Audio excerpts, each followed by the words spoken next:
지금 온두라스 산페드로술라의 프란시스코 모라산 스타디움은 마치 거대한 폭격이 지나간 듯한 기묘한 침묵에 휩싸여 있습니다. 2026 북중미 챔피언스컵 1차전 LARCD 에스파냐의 경기가 끝난 직후 현지 기자회견장은 그야말로 충격과 공포, 그리고 뒤늦은 경외심으로 가득 찼습니다. 승패는 이미 정해졌습니다. 6대1점, 이것은 단순한 승리가 아닙니다. 원정 팀들의 무덤이라 불리는 온두라스의 심장부에서 벌어진 역사적인 학살이었습니다. 그런데 지금 전 세계 축구 팬들의 이목이 쏠린 곳은 스코어보드가 아닙니다. 바로 쟁이 된 레알CD 에스파냐의 주스틴 캠포스 감독의 입입니다. 경기 전 손흥민 선수를 향해 배부른 사자라며 자극했던 그가 경기 직후 기자회견장에서 믿을 수 없는 작심 발언을 쏟아냈기 때문입니다.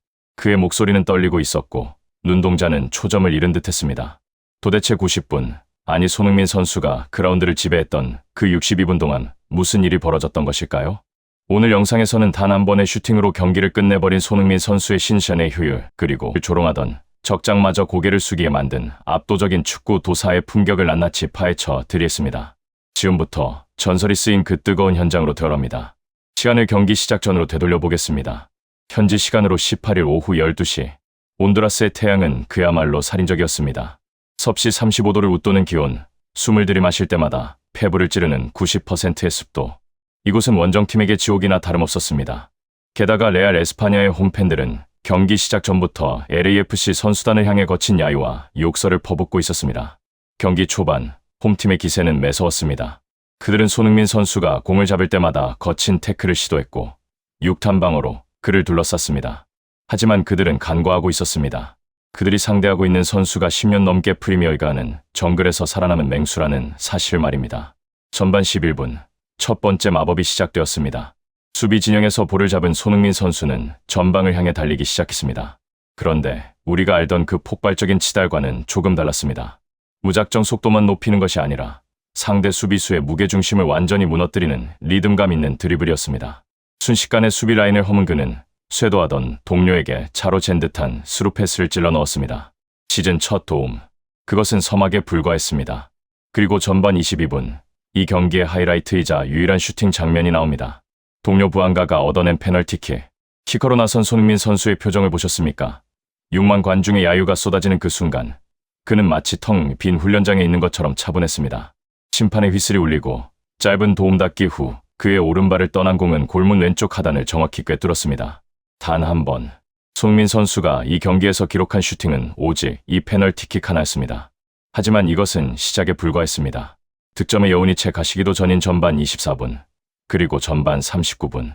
손흥민 선수는 마치 그라운드 전체를 위성 지도로 내려다보는 듯한 시야로 2개의 도움을 더 추가했습니다. 전반 39분 만에 1골 3도움, 4개의 공격 포인트. 여러분, 이게 말이 된다고 생각하십니까? 보통의 공격수라면 골 욕심에 무리한 슈팅을 난사했을 상황에서도 손흥민 선수는 철저하게 팀을 위해 움직였습니다. 그가 공을 잡으면 레알 에스파냐 수비진은 패닉에 빠졌고 그가 빈 곳을 바라보면 어김없이 골이 터졌습니다. 전반전 스코어 5대 0점, 심판이 전반 종료 휘슬을 불었을 때 온두라스의 관중들은 야유조차 잊은 채 멍하니 그라운드를 바라볼 뿐이었습니다. 그것은 단순한 실력 차이가 아니었습니다. 차원이 다른 존재가 보여준 격의 차이였습니다. 경기가 끝난 후 통계 전문 매체들은 앞다퉈 믿을 수 없는 수치들을 쏟아냈습니다. 품목은 손흥민 선수에게 평점 9.6점을 부여했습니다. 해트트릭을 기록한 팀 동료 부안가가 9.7점이었지만 경기 내용을 뜯어보면 손흥민 선수의 평점이 더 충격적입니다. 90분 풀타임도 아닌 후반 17분, 교체 아웃될 때까지 단 62분. 그 짧은 시간 동안 슈팅 1개, 키패스 5회, 결정적 기회 창출 3회, 패스 성공률은 90%에 육박했습니다. 이것은 무엇을 의미할까요? 손흥민 선수의 발에 공이 닿는 순간 그것은 곧 득점 기회가 되었다는 뜻입니다. 영국 BBC의 한 축구 전문가는 이 경기를 보고 이렇게 코멘트했습니다. 전성기의 손흥민이 스피드로 상대를 제압했다면 지금의 손흥민은 공간과 시간을 지배한다. 그는 뛰지 않고도 수비수를 따돌리는 법을 터득했다. 오늘 경기에서 그는 단 한 번의 슈팅으로 경기를 끝냈다. 이것은 메시나 지단 같은 마에스트로들만이 보여줄 수 있는 경지다. 소파스코어 역시 평점 9.2점을 부여하며 그를 경기 최우수 선수 중 하나로 꼽았습니다. 특히 인상적인 것은 히트맵이었습니다. 중앙, 좌측, 우측을 가리지 않고 붉게 물든 그의 활동 반경은 그가 단순히 득점만 노리는 공격수가 아니라 팀 전체의 엔진이자 뇌 역할을 수행했음을 증명합니다. 더욱 놀라운 것은 현지 레알 CD 에스파냐 팬들의 반응입니다. 경기 전까지만 해도 손흥민 선수의 SNS에 악플을 남기던 그들이 경기가 끝나자 태도를 180도 바꿨습니다. 구단 공식 SNS에는 우리는 졌지만 전설을 보았다. 손흥민은 우리 팀 수비수들을 어린아이처럼 다뤘다. 이런 선수가 북중미 챔피언스컵에 뛰다니 이건 반칙이다라는 댓글이 쇄도하고 있습니다. 이것이 바로 클래스입니다. 말로 떠든 것이 아니라 실력으로 상대를 압도하고 끝내는 적들마저 팬으로 만들어버리는 힘. 손흥민 선수는 오늘 온두라스에서 또 하나의 팬덤을 만들어냈습니다. 자, 이제 이 영상의 핵심인 기자회견장으로 가보겠습니다. 경기가 끝난 후 레알 CD 에스파냐의 주스틴 캄포스 감독이 인터뷰룸에 들어왔습니다. 어제까지만 해도 손흥민은 지쳤다며 호기롭게 도발했던 그였습니다. 현지 기자들은 그가 패배의 원인을 날씨나 심판 탓으로 돌릴 것이라 예상했습니다. 하지만 마이크를 잡은 캄포스 감독의 입에서 나온 말은 현장에 있던 모두를 전율케 했습니다. 그는 한동안 말을 잇지 못하다가 깊은 한숨을 내쉬며 입을 열었습니다. 내가 틀렸다. 완벽하게 틀렸다. 나는 어제 손흥민이 배부른 사자라고 말했다. 하지만 오늘 경기장에서 내가 본 것은 사자가 아니었다. 그는 경기장 전체를 내려다보는 매였다. 감독은 물을 한 모금 마신 뒤 떨리는 목소리로 말을 이어갔습니다. 나는 선수들에게 손흥민의 슈팅을 막으라고 지시했다. 하지만 그는 슈팅을 하지 않았다. 대신 우리 수비진을 비웃듯이 패스를 뿌렸다. 그가 공을 잡을 때마다 우리 수비수들은 얼어붙었다. 단 한 번의 슈팅으로 사고를 관여하다니. 30년 축구 인생에서 이런 선수는 본 적이 없다. 이것은 전수의 패배가 아니다. 재능의 격차라는 거대한 벽에 부딪힌 것이다. 그리고 결정적인 발언이 이어졌습니다. 경기가 끝나고 손흥민이 나에게 다가와 악수를 청했다. 나는 부끄러워서 고개를 들 수 없었다. 그런데 그가 웃으며 좋은 경기였습니다. 감독님, 레알 에스파냐의 투지는 인상적이었습니다라고 말했다. 그 순간 나는 깨달았다. 그는 축구 실력만 월드클래스가 아니었다. 인격조차 우리가 범접할 수 없는 위치에 있었다. 나는 오늘 경기에서 졌지만 위대한 선수에게서 큰 교훈을 얻었다. 이 발언이 전해지자 현지 매체들은 일제히 캄포스에 참회, 손흥민, 실력과 인성으로 온두라스를 정복하다라는 헤드라인을 쏟아냈습니다. 감독의 도발을 실력으로 잠재우고 경기 후에는 패자를 존중하는 여유까지. 이것이야말로 진정한 승자의 모습이 아닐까요? 사실 중계화면에는 잡히지 않았지만 현장 관계자가 전해준 비하인드 스토리가 하나 더 있습니다. 교체 아웃된 손흥민 선수는 벤치에 앉아 쉬는 대신 35도의 폭염 속에서 끝까지 뛰고 있는 동료들에게 물병을 건네고 큰 소리로 독려했다고 합니다. 심지어 경기가 끝난 후에는 자신을 야유했던 홈 관중석을 향해 정중하게 90도로 인사를 건넸습니다. 그 순간 야유하던 관중들 사이에서 기립박수가 터져나왔다는 사실, 여러분은 알고 계셨습니까? 2026년 새해 첫 공식 경기, 손흥민 선수는 단 62분 만에 모든 것을 증명했습니다. 나이는 숫자에 불과하다는 것, 클래스는 영원하다는 것, 그리고 진정한 복수는 칼이 아니라 실력으로 하는 것이라는 사실을 말입니다. 어쩌면 우리는 너무나 당연하게 손흥민 선수의 활약을 받아들이고 있는지도 모릅니다. 하지만 기억하십시오. 34세의 나이에 낯선 대륙, 낯선 환경, 그리고 쏟아지는 견제 속에서 이런 퍼포먼스를 보여준다는 것은 기적에 가까운 일입니다.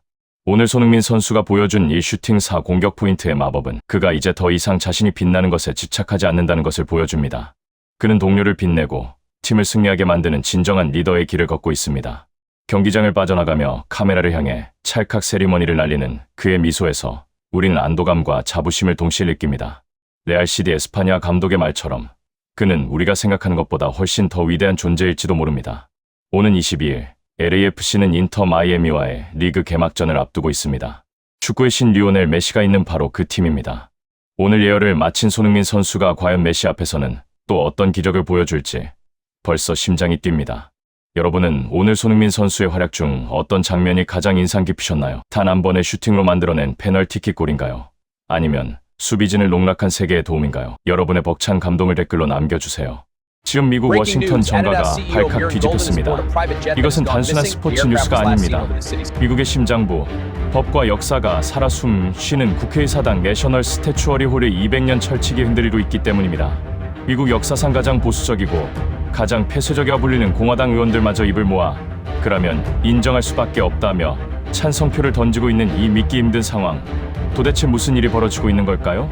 놀랍게도 그 논란의 중심에는 미국의 대통령도 전쟁 영웅도 아닌 동방의 작은 나라 대한민국에서 온 축구 선수 손흥민이 서 있습니다. 미국 내 유력 언론과 워싱턴의 소식통에 따르면 최근 LAFC의 홍구장이 아닌 워싱턴 D.C. 의 상징적인 구역에 손흥민 선수의 업적을 기리는 기념비적인 조형물, 즉 동상 건립을 추진하자는 법안이 물밑에서 논의되고 있다는 충격적인 소식이 전해졌습니다. 단순히 공을 잘 차서일까요? 아닙니다. 골을 많이 넣어서라면 메시나 호날두의 동상이 먼저 세워졌어야 했습니다. 하지만 미국인들이 지금 손흥민에게 열광하는 이유는 그가 보여준 축구 그 이상의 가치 때문입니다. 돈과 명예, 그리고 자본주의의 끝판왕이라 불리는 미국 땅에서 그들이 잊고 지냈던 가장 순수한 리더십과 희생의 가치를 손흥민이라는 이방인이 일깨워 주었기 때문입니다. 오늘 영상은 단순한 국뽕 영상이 아닙니다. 왜 세계 최강대국 미국이 149년 메이저리그 사커 역사를 통틀어 전례 없는 예외를 만들려고 하는지 그 소름 돋는 진실을 추적하는 거대한 드라마입니다. 지금부터 전 세계가 주목하고 있는 워싱턴의 비밀 회의록을 열어보겠습니다. 이 말도 안 되는 이야기의 시작은 지난주 워싱턴 D.C.에서 열린 한 비공개 청문회에서 비롯되었습니다. 주제는 스포츠를 통한 사회통합과 미국의 미래였습니다. 통상적으로 이런 자리는 지루한 통계나 나열하고 끝나는 것이 관례입니다. 바로 그 순간 정적을 깨고 한 노년의 의원이 발언대에 섰습니다. 그는 평소 이민자 정책에 가장 배타적이고 미국의 전통을 중시하기로 유명한 강성 보수파 의원이었습니다. 그런 그가 꺼낸 말은 장내를 충격에 빠뜨렸습니다. 우리가 지난 100년간 아이들에게 가르치려 노력했지만 실패했던 가치들, 겸손, 헌신, 그리고 포기하지 않는 불굴의 의지. 이것을 지금 누가 보여주고 있습니까? 부끄럽게도 우리 미국인이 아닙니다. 바로 LAFC의 캡틴 손흥민입니다. 장내는 술렁이기 시작했습니다. 그리고 스크린에는 LAFC의 지난 경기 영상이 재생되었습니다. 그것은 화려한 골 장면이 아니었습니다. 경기가 끝난 후 탈진에 쓰러진 동료들을 하나하나 일으켜 세우고 자신의 물병을 건네며 정작 본인은 가장 늦게 라커룸으로 향하는 손흥민의 뒷모습이었습니다. 미국 사회는 지금 극심한 분열을 겪고 있습니다. 인종, 빈부, 이념의 갈등으로 찢어진 이 거대한 나라에서 손흥민은 기묘하게도 모든 계층을 통합하는 아이콘이 되었습니다. 백인 상류층은 그의 프로페셔널한 태도와 품격에 반했고 히스패닉과 흑인 커뮤니티는 밑바닥에서 시작해 최고에 오른 그의 성공 스토리에 열광합니다. LA 지역지의 한 칼럼니스트는 이렇게 썼습니다. 손흥민은 단순한 축구 선수가 아니다. 그는 걸어 다니는 아메리칸 드림의 교과서다. 그런데 아이러니하게도 그는 한국인이다. 우리는 그에게서 우리가 잃어버린 미국의 혼을 보고 있다. 워싱턴 정가에서 논의되고 있는 동상 혹은 기념비 건립 추진은 바로 이러한 맥락에서 나왔습니다. 이것은 단순한 팬심이 아닙니다. 미국이라는 거대한 제국이 자신들의 정신적 결핍을 채워주는 한 영웅에게 바치는 최고의 경의이자 절박한 구애인 것입니다. 특히 최근 LAFC가 북중미 챔피언스컵에 진출하는 과정에서 보여준 손흥민의 리더십은 결정적인 트리거가 되었습니다. 팀이 위기에 빠졌을 때 4조 원의 가치를 지녔다는 그 발로 가장 꾸준히 이를 도맡아 하며 팀을 구해낸 그 장면. 미국인들은 그 장면에서 캡틴 아메리카보다 더 현실적이고 강력한 영웅을 발견한 것입니다. 미국 메이저리그 사커의 중흥기를 이끌었던 데이비드 베컴. 현재 인터 마이애미의 구단주인 그는 현지 매체와의 인터뷰에서 이렇게 말했습니다. 나도 LA 갤럭시에서 뛰었고 동상을 받았다. 하지만 솔직히 말하겠다. 내가 받은 사랑은 스타로서의 사랑이었다. 하지만 손흥민이 받고 있는 사랑은 존경이다. 만약 미국 의회가 그를 위해 특별법을 제정한다 해도 나는 기꺼이 그 법안에 서명할 첫 번째 증인이 될 것이다. 베컴의 이 발언은 엄청난 파장을 일으켰습니다. 자존심 강하기로 소문난 베컴이 자신의 후배이자 경쟁팀의 에이스를 위해 이토록 강력한 지지를 보낸 것은 전례가 없는 일이기 때문입니다. 더욱 놀라운 것은 프랑스의 전설 티에리 앙리의 반응입니다.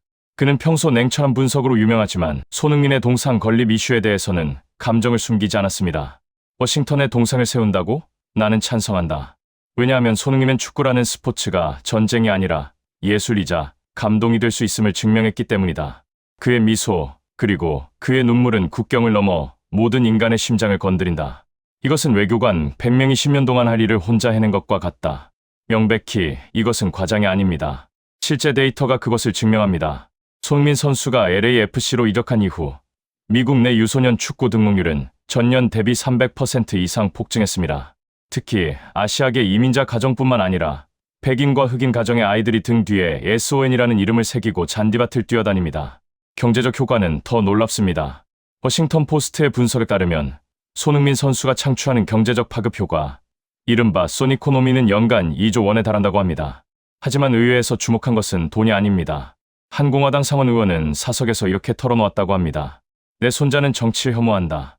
하지만 손흥민의 경기를 볼 때면 눈을 빛낸다. 손흥민이 넘어진 상대 선수를 일으켜 세울 때 내 손자는 페어플레이가 무엇인지 배운다. 우리가 교과서로 가르치지 못한 도덕을 그가 가르치고 있다. 동상이 아니라 그 무엇이라도 세워줘야 한다. 하지만 반대 의견이 없는 것은 아니었습니다. 아무리 그래도 외국인 선수의 동상을 국회의사당 근처나 국가적 상징 공간에 세우는 것은 무리다라는 신중문도 있었습니다. 그런데 이 신중문을 단숨에 잠재운 것은 바로 손흥민 선수 본인의 행동이었습니다. 사건은 지난주 폭우가 쏟아지던 LAFC의 프리시즌 원정 경기에서 발생했습니다. 이미 승패가 기울어진 상황, 감독은 부상 방지를 위해 손흥민 선수를 벤치로 앉혀놓고 있었습니다. 보통의 스타 선수라면 수건을 뒤집어 쓰고 몸을 녹이거나 불만 섞인 표정으로 앉아 있었을 것입니다. 하지만 중계 카메라에 잡힌 손흥민 선수의 모습은 전 미국을 전율케 했습니다. 그는 비를 피할 수 있는 벤치 안쪽으로 들어가지 않았습니다. 빗줄기가 쏟아지는 테크니컬 에어리어 라인 끝까지 걸어나가 그 비를 온몸으로 맞으며 아직 뛰고 있는 동료들을 향해 소리치고 있었습니다. 고개 들어, 아직 끝나지 않았어. 그 순간 카메라는 관중석을 비췄습니다. 비에 젖은 채 자리를 지키던 수천 명의 팬들이 그 모습을 보고 울컥해 함성을 지르기 시작했습니다. 자신은 세계 최고의 스타지만 팀을 위해서는 기꺼이 비를 맞으며 함께 고통을 나누겠다는 그 태도. 이 장면이 전파를 타자 워싱턴의 기류는 급변했습니다. 저런 리더십이다. 우리가 찾던 리더십이 바로 저것이다. 그리고 마침내 동상건립추진위원회의 관계자가 손흥민 선수 측에 조심스럽게 의사를 타진했다는 소문이 돌았습니다. 당신의 업적을 기리기 위한 조형물을 건립하고 싶다는 제안이었습니다. 여기서 우리는 손흥민이라는 사람이 왜 월드클래스인지 그 인성의 끝을 보게 됩니다. 현지 소식통에 따르면 손흥민 선수는 그 제안을 듣자마자 1초의 망설임도 없이 하지만 아주 정중하게 거절했다고 합니다. 그리고 이렇게 덧붙였다고 합니다. 제 동상을 세울 돈이 있다면 그 돈으로 축구를 하고 싶어도 할 수 없는 아이들을 위한 작은 잔디 구장을 만들어 주십시오. 저는 동상으로 남는 것보다 아이들의 웃음소리로 남고 싶습니다.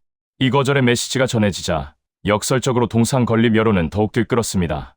자신을 낮춤으로써 오히려 더 높아지는 동양적 미덕의 정수를 본 미국인들은 이제 그를 단순한 스포츠 스타가 아니라 현인으로 추앙하기 시작했습니다.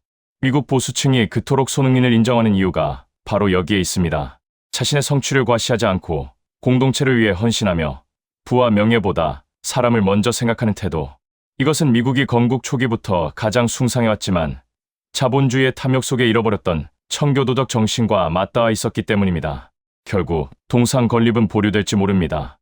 손흥민 선수가 원하지 않으니까요. 하지만 워싱턴 정가에서는 다른 방식의 예우를 준비하고 있습니다.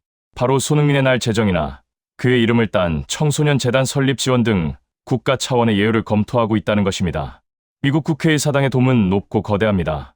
그곳에 동상이 세워진다는 것은 불멸의 역사로 남는다는 것을 의미합니다.